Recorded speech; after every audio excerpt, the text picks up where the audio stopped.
You checked your bank account 3 days ago, and the number looked fine. But you check it today, and somehow, several $100s have just vanished. You haven't made any big purchases. You didn't buy a new TV. You weren't reckless.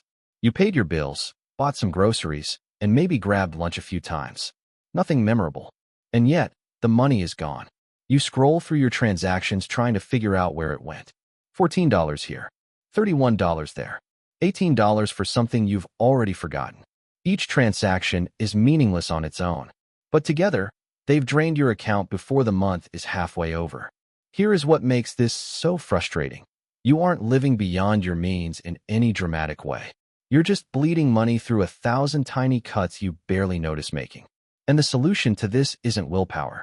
If willpower worked, you would have fixed this already. What actually works is changing the invisible systems that govern your money. Modern commerce is engineered by billion-dollar companies to extract your money as effortlessly as possible. To fight back, you don't need discipline. You need friction. Here are 5 psychological money habits that actually prevent overspending without making you miserable. Habit number 1 is implementing a mandatory waiting period before any non-essential purchase.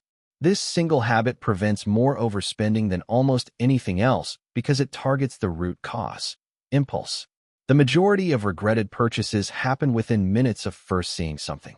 Your desire peaks immediately, and then it fades. Retailers know this. That's why limited-time offers and flash sales exist. They are psychological weapons designed to minimize the time between you wanting something and buying it. The fix is simple. Create a mandatory gap. For smaller purchases under $50, wait 24 hours. For medium purchases up to $200, wait 72 hours. During this time, don't leave the item in your cart. Write it down on a physical list. When the waiting period ends, look at the list. You will be genuinely shocked by how many items you no longer want, or don't even remember wanting. The impulse often dissolves entirely on its own. Habit number 2 is deleting all shopping apps from your phone. All of them.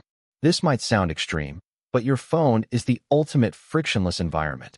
Shopping apps are specifically designed to eliminate every single barrier between your desire and your money. Save payment methods. One-click buying. Personalized push notifications. Every feature exists to make spending faster. That frictionless experience is exactly the problem. The easier something is to do, the more often you'll do it on autopilot. When buying requires a single thumb tap, reconsideration doesn't happen. Delete the apps. If you genuinely need to order something from Amazon or Target, force yourself to use the website through a mobile browser. Do not save your credit card information.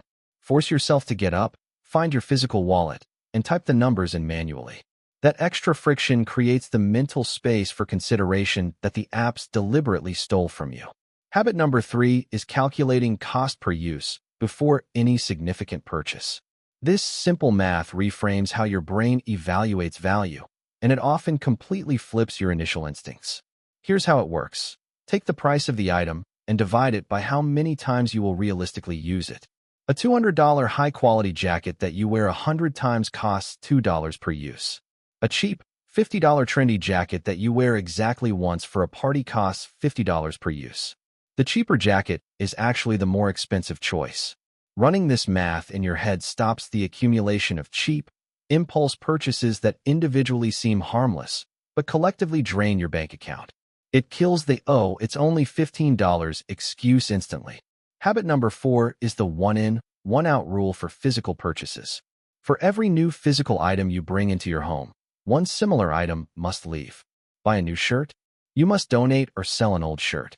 Buy a new kitchen gadget? An existing one has to go. No exceptions. This habit works on multiple levels. First, it adds emotional friction. Knowing you'll have to part with something you already own makes acquiring new things feel costlier.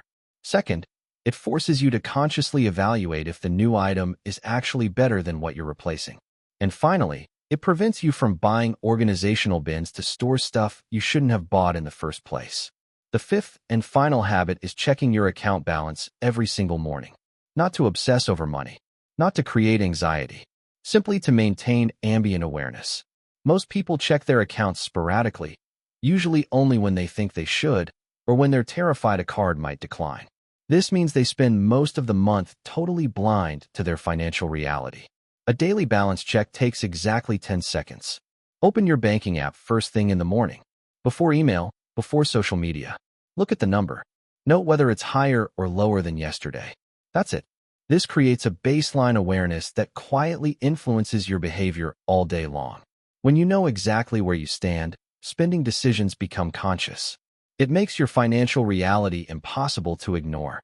The money you are losing every month isn't lost to major life decisions. It's lost to the small, the forgettable, and the unconscious. But don't try to change your entire life overnight. That is a guaranteed recipe for burnout. Don't be the average person who watches a video like this, feels motivated for 5 minutes, and then changes absolutely nothing. Pick just 2 habits from this video to implement this week. Master those. Let the friction do the hard work for you. Let the bleeding stop. If this video helped you look at your money differently, hit the subscribe button. We make videos like this every week to help you outsmart the systems designed to keep you broke. Pick your 2 habits. Start tomorrow morning. I'll see you in the next one.